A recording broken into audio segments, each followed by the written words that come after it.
আজকে নতুন দল আসতেছে, তাদেরকে আমরা স্বাগত জানাই।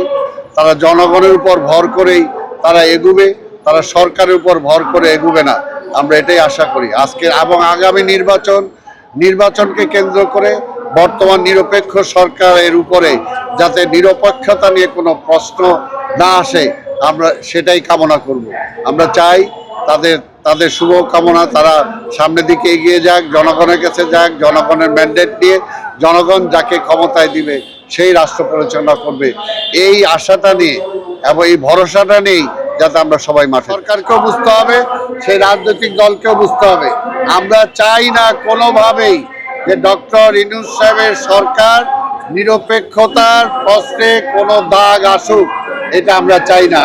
আগামী নির্বাচন অবশ্যই, যে কারণে শেখ হাসিনাকে আমরা বারবার সে সময় বলেছি নির্বাচন করতে চান ক্ষমতা ছেড়ে দিয়ে নির্বাচন করেন, তিনি সেই কথা শুনেন নাই। কাজে আমরা একটা দল নিরপেক্ষ সরকারের অধীনে নির্বাচনের জন্যই ডক্টর ইউনূস সাহেবের সরকারকে বসানো হয়েছে। কাজেই সেই নিরপেক্ষতা এই সরকারের কাছে সবাই আশা করে, আমরাও আশা করব, এবং আমরাও যাতে কোনোভাবে আমার স্বার্থে এই সরকারকে আমরা ব্যবহার না করি।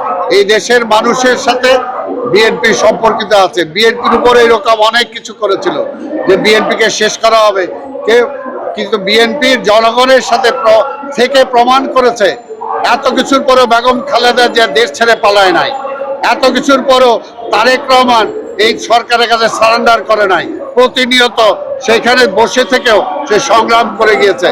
কিন্তু কই আওয়ামী লীগের নেত্রী কোথায়? তো পালাই গেছে।